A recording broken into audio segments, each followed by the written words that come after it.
우리 옆 사람 인사하십시오. 당신은 6개월 동안 승리자입니다.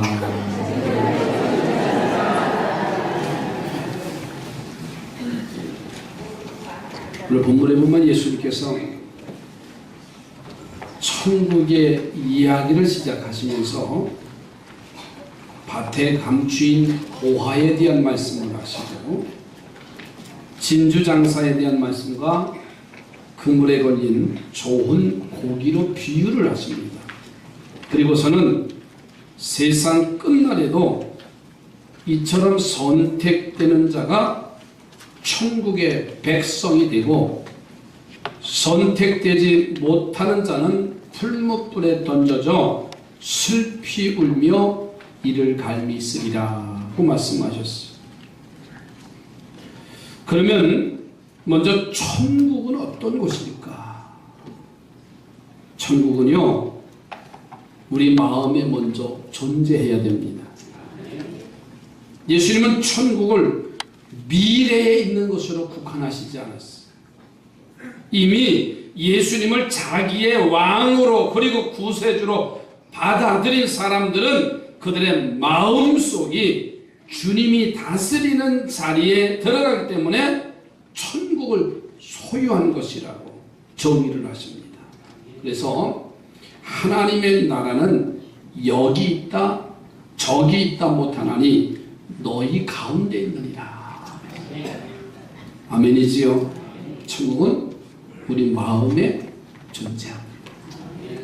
또 한 가지는 천국은 현재의 것입니다. 예를 들어서 어떤 처녀가 약혼을 했어요. 약혼하기 전에는 몸을 가꾸기도 하고 예쁜 옷을 사더라도요, 자기 마음에 드는 옷을 사요.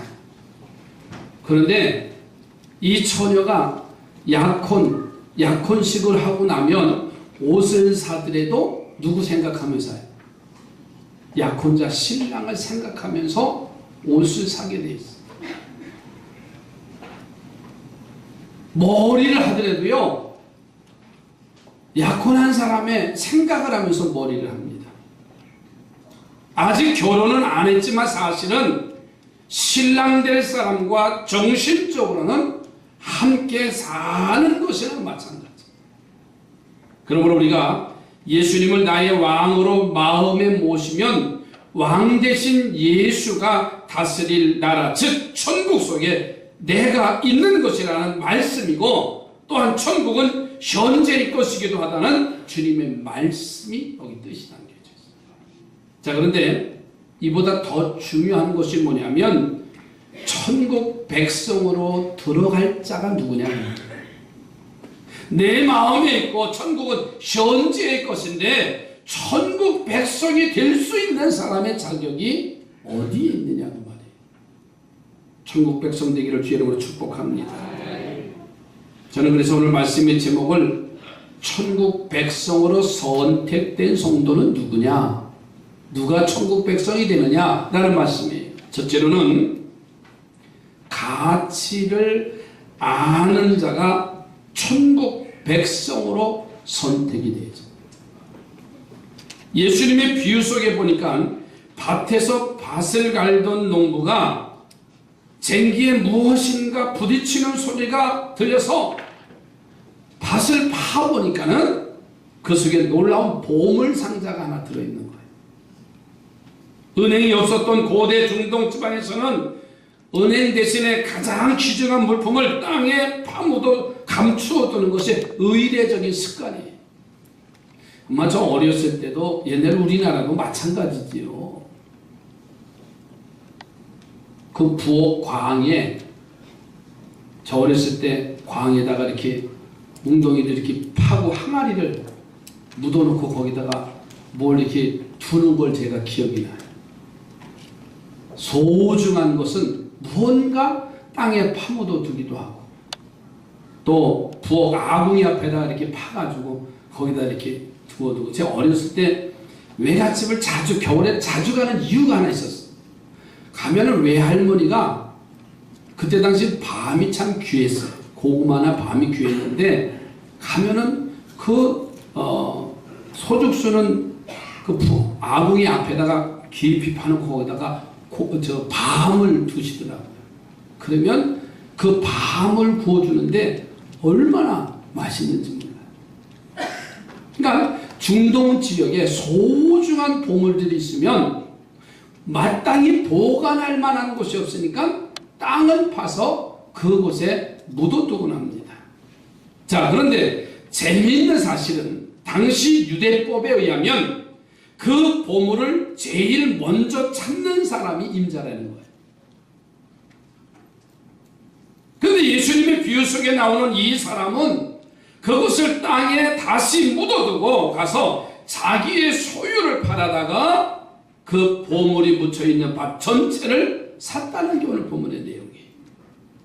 그리고 그것이 바로 천국이라고 예수님은 말씀하시는 것을 볼 수가 있습니다.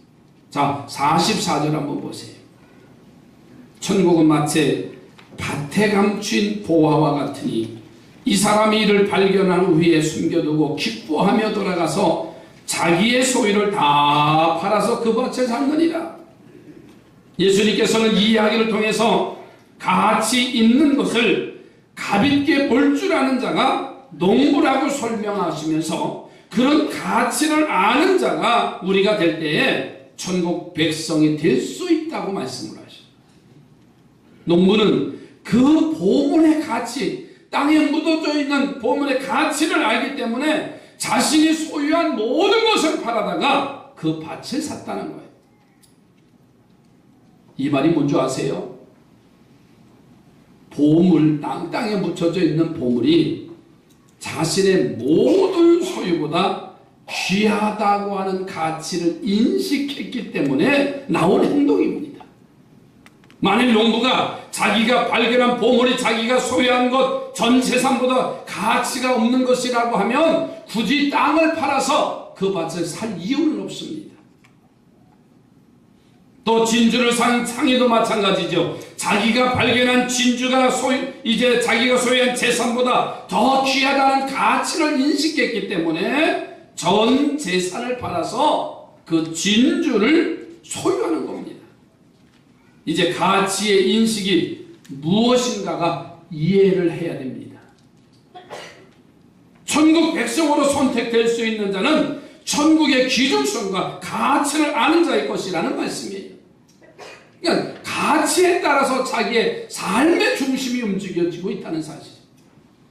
제가 언젠가 오래됐습니다. 어느 이제 잡지책을 보는데 인테리어, 집안에 이렇게 인테리어를 하는데 보니까 미싱다리로 한 그게 참 예쁘게 보이더라고요. 야, 이렇게 해서 우리 집에도 장식을 하면 좀 좋겠다. 참 별난 목사죠.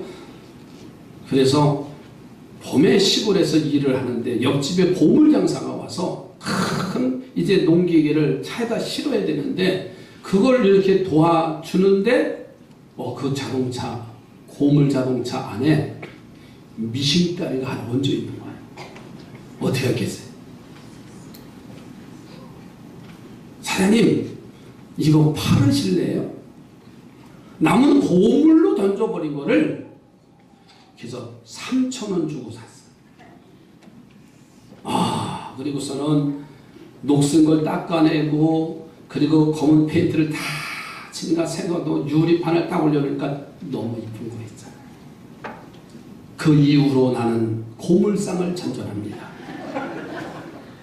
이 고물상에 가면은 버려진 미싱다리가 있겠지. 그리고 시골 갔다 오면 거쳐서 고물상에 탁 들어갔더니 저 구석에 미싱다리가 하나가 탁 보이는 거예요. 사장님 계세요? 왜요? 저 미싱다리 팔으시죠? 예. 얼마예요? 10,000원 주세요. 가치가 점점 올라가는 거예요. 샀겠어요? 안 샀겠어요? 샀지요. 10,000원 주고 이제 차에다 싣고 와서 옥상에 와서 다 한옥을 닦고 페인트를 칠해가지고 우리 집에 미싱다리가 2개입니다. 어느 날 또 지나갑니다. 고물상을 또 미싱다리만 보이는 거예요. 왜? 인테리어의 가치를 알기 때문에 사람이 거기에 집중을 하는 거예요. 그래서 그건 사다가 어느 권사님네 집에 들어갔어요. 우리 주변 안 되냐고. 그래서 가져가라고. 한 3개씩 필요 없고 둘만 있으면 된다. 그래서 제 서재실 앞에 꽃장식을 해놓고 제 거실에 하나가 있어요. 필요하시면 말씀하세요. 가치가 있기 때문에 거절은 안 됩니다. 10년의 세월이 지났으니 한 50만 원은 받아야 될 것 같아요. 사람은 가치에 좌우되는 거예요. 어디에 가치를 두느냐에 따라서 삶의 모습과 행동이 전혀 다 바뀌어지는 거예요. 세상을 마음껏 살다가 죽을 때에야 갈 곳이 없으니 지옥보다 낫다고요? 천국에 가야겠다는 자는 천국 백성의 자격이 없다는 말씀이에요. 그래서 예수님은 천국은 침노하는 것이고 빼앗는 자의 것이라고 말씀하셨어요. 그러니 우리는 천국 백성으로 선택되기 위해서 내 삶 전체를 천국을 위해서 투자할 수 있는 믿음을 가지시기 바랍니다. 그 가치를 알고 우리 믿는 우리 삼산의 성도들이 되어지기를 주의 이름으로 축복합니다. 1947년 어느 봄날 이스라엘에 베드윈이라는 무리가 유목을 하고 있습니다. 이들은 장막을 이리저리 옮기면서 이제 가축을 기르는 유목민들인데 한 사람이 사해 북서쪽에 많은 동물들이 있는 곳을 지나가다가 심심풀이로 이 목동이 돌을 던진 거예요. 그 동굴 속에. 그랬더니 쨍그랑하고 뭔가 깨지는 소리가 나는 거예요. 야, 뭔가 있나 보다 해서 이 베두인이 그 동굴 속을 들어가 보니까는 10개의 항아리가 있더라는 거예요. 그래서 하나하나 보니까는 9개의 항아리에는 아무것도 없는데 마지막 10번째 항아리에 가죽으로 되 있는 두루마리가 하나 있더라는 거예요. 그래서 그것을 이상하다 하고 들고 와서 자기 집에 걸어놓는 겁니다. 그리고서는 이 목동이 하는 말이, 야, 저걸 어디다 쓸까? 가죽으로, 좋은 양가죽으로 되어져 있으니까는 저걸 잘 이제 대단해서 신발끈으로 하면 되겠다 하고 생각을 했던 거예요. 그런데 그것이 뭐냐면 두루마리 성경 사의 사본이었어요. 가치를 모르는 사람은 자기에게 유용할 수 있는 신발끈에 불과하지만 그 가치를 알 사람들은, 성경학자들은 오늘 사의 사본, 오늘 우리가 보고 있는 이 말씀에 똑같은 말씀이 그 속에 들어있습니다. 그것은 어떤 황금이나 보석보다도 귀한 역사를 바꿀 수 있는 성경의 위대한 가치와 하나님의 말씀의 전성을 보여주는 가장 오래되고 권위 있는 성경 사본이었습니다. 왜 그렇게 귀한 보물을 이 사람은 신발끈으로 쓰려고 했을까요? 그 가치를 몰랐기 때문에 그래요. 에서를 보세요. 에서는 장자의 축복과 권세의 가치를 몰랐어요. 그래서 배고프니까는 그 장자의 명분을 팥죽 한 그릇에 동생 야곱에게 팔아 넘기는 겁니다. 그 결과 그는 장자의 명분을 팥죽 한 그릇을 받고 동생 야곱에게 파는 것을 보세요. 가치를 아는가 모르는가는 극명한 차이를 우리가 발견할 수가 있어요. 이제 천국은 어쩔 수 없이 가는 곳이 아닙니다. 예수 그리스도를 영접한 자에게 하나님이 주시는 최고의 축복임을 믿으시기 바랍니다. 그 가치를 아는 성도들 되셔서 천국 백성으로 꼭 선택되기를 주님의 이름으로 축복합니다. 옆에 분하고 천국 백성이 되시기 바랍니다. 아니, 이미 됐어요. 하나님의 천국 자녀가 된 줄로 믿습니다. 그 가치를 알면 우리는 함부로 행동할 수가 없어요. 두 번째로는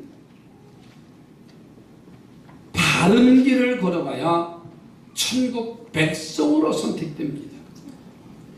다시 44절 말씀해 보세요. 천국은 마치 밭에 감춘 보화와 같으니 사람이 이를 발견 후에 숨겨두고 기뻐하며 돌아가서 자기의 소유를 다 팔아서 그 밭을 샀느니라 했어요. 본문의 농부는요, 보물을 발견하고 그리고 그것을 땅에다 다시 묻어두고 자신의 재산을 다 팔아서 그 밭을 샀다는 말씀입니다. 앞서 말씀드린 것처럼 그 당시에 그것을 처음 찾고 발견한 자가 임자고 주인이라고 했어요. 자, 그런데 냉철하게 보면 그것은 내 것이 아닙니다. 법적으로 유대법으로는 하자가 없을는지 몰라도 그 보물을 어떤 사람이 정성을 다해서 모아두고 감추어둔 것이니 참다운 자세로 본다면 그것은 내 것이 아니에요.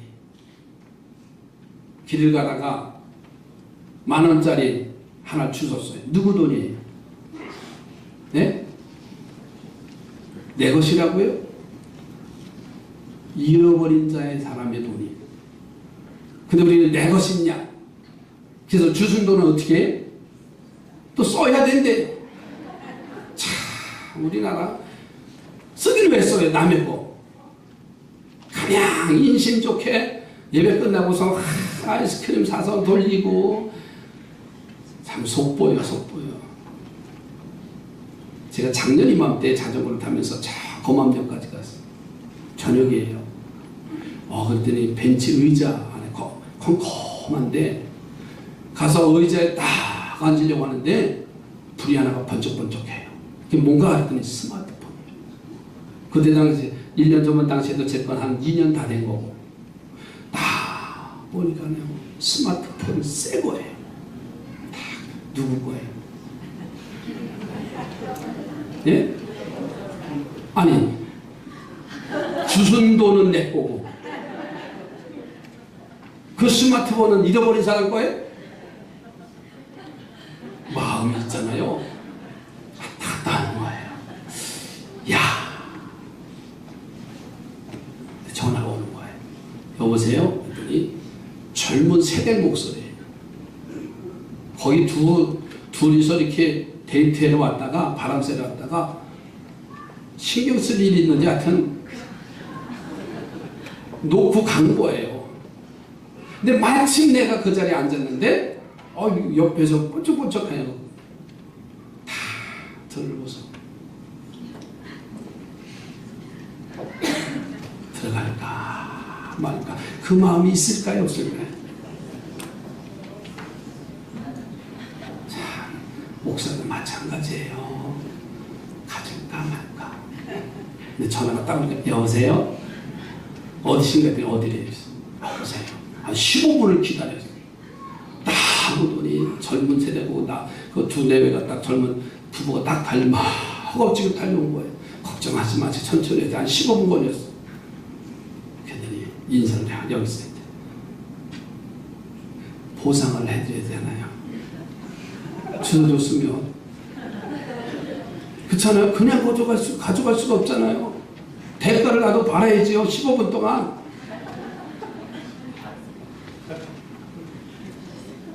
이게 사람의 마음이에요.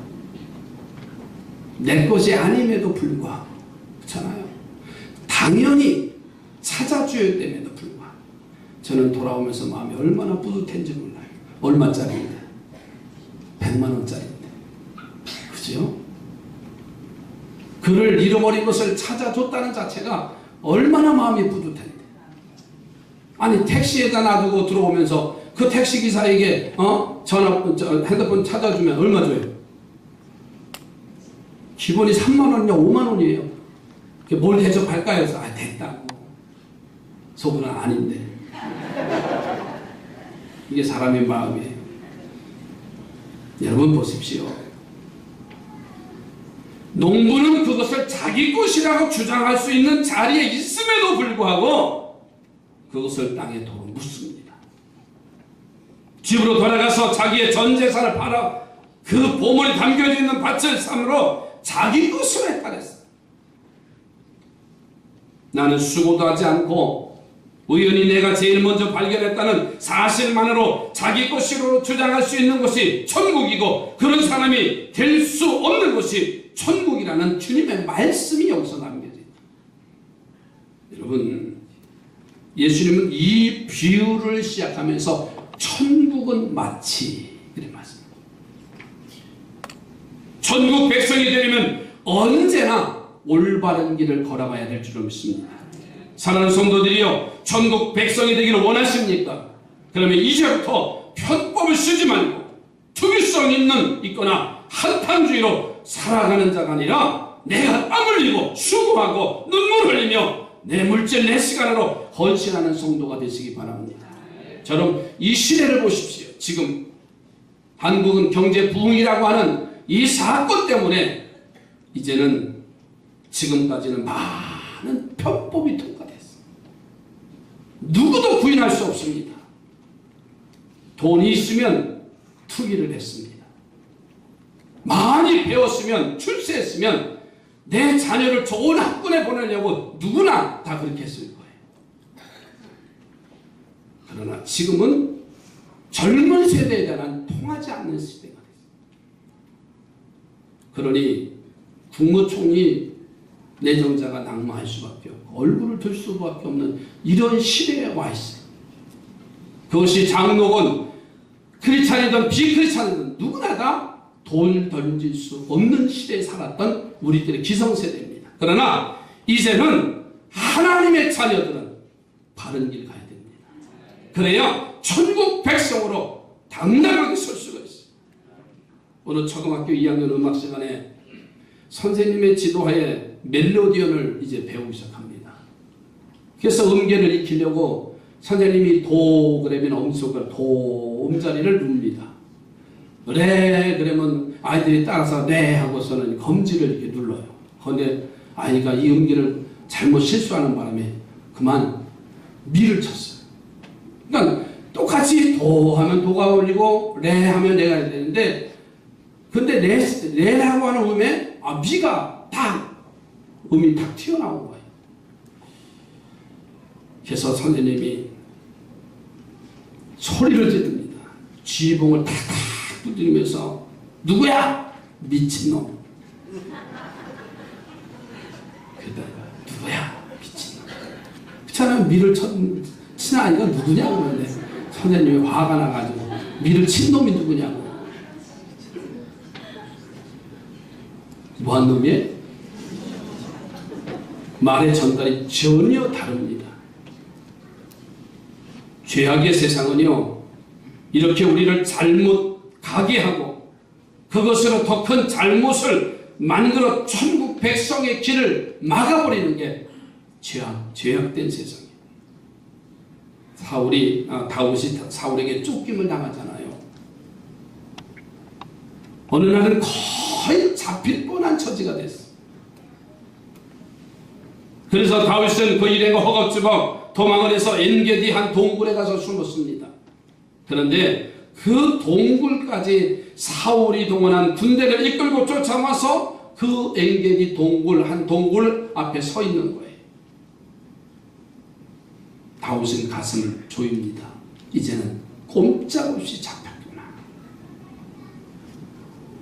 이제 끝이다라고 생각했어. 그런데 사울이 동굴에 군대를 이끌고 들어와서는 동굴을 수색할 생각은 하지 아니하고 이 안이 너무나 시원하니까 한숨 낮잠을 자고 가자고 제안을 합니다.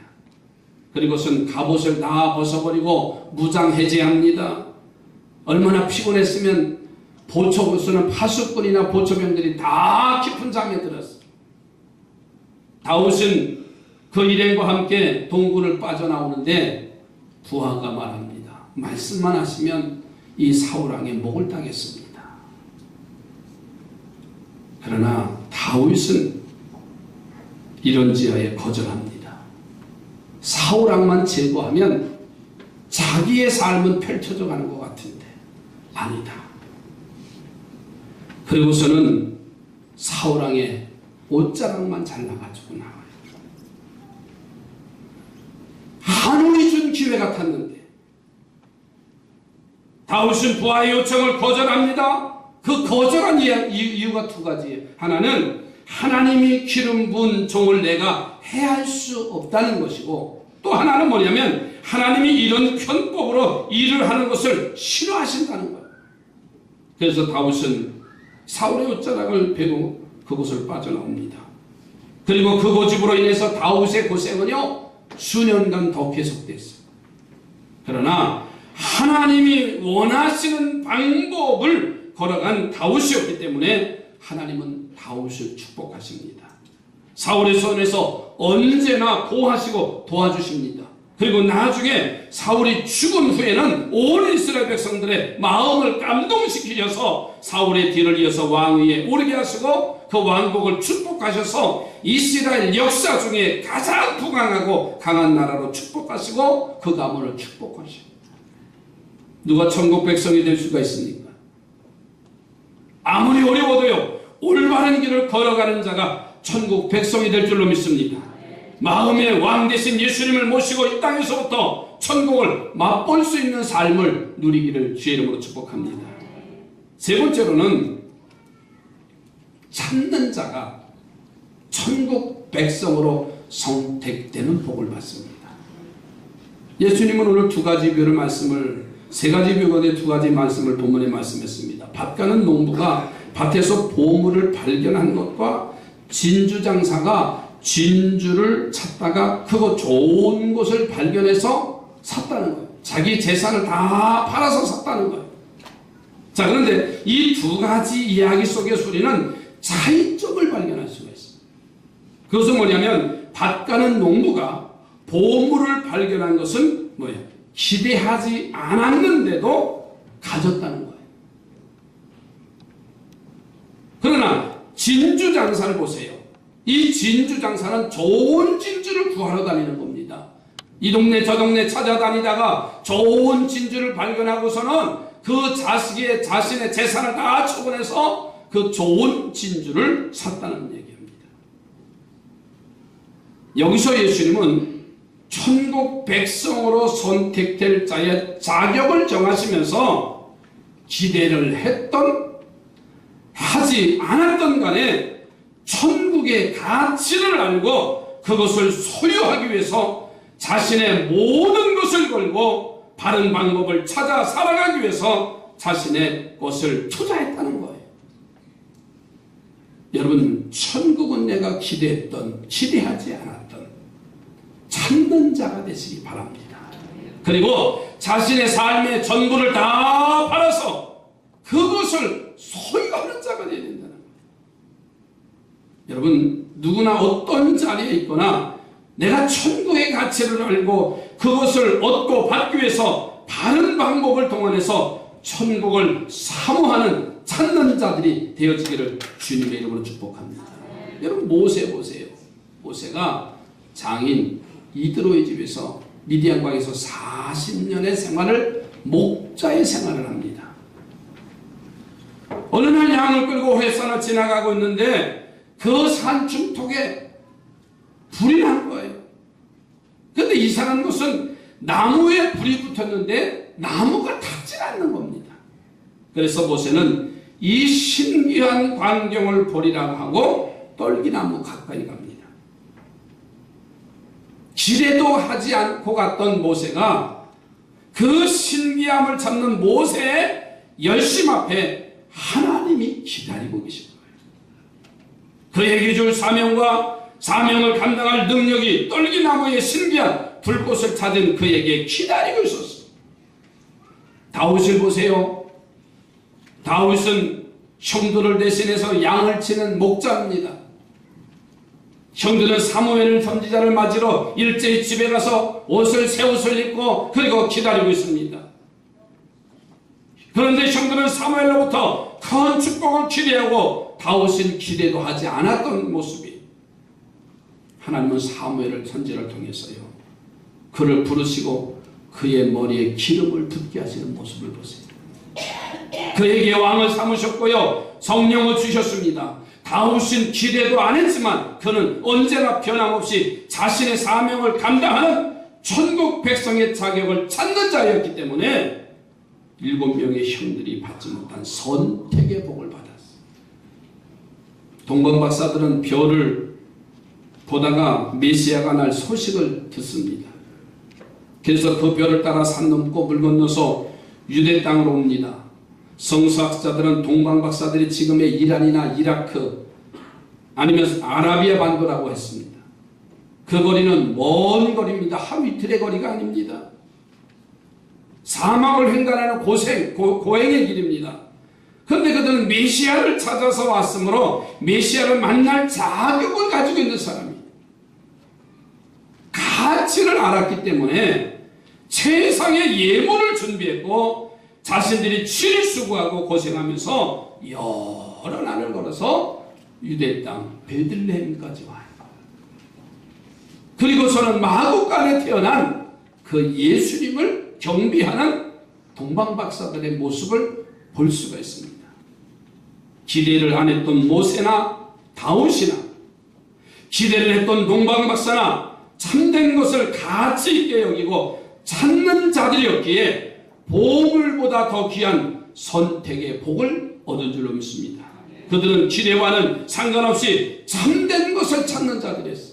사랑하는 성도들이요, 이제부터 우리는 참된 것을 찾는 자가 되시기 바랍니다. 세상에 헛된 것이 아니라 진리의 길, 참 생명의 길인 예수 그리스도를 바라보면서 오늘 우리에게 주신 천국의 백성의 삶이 펼쳐져 가기를 주의 이름으로 부탁합니다. 기도합니다.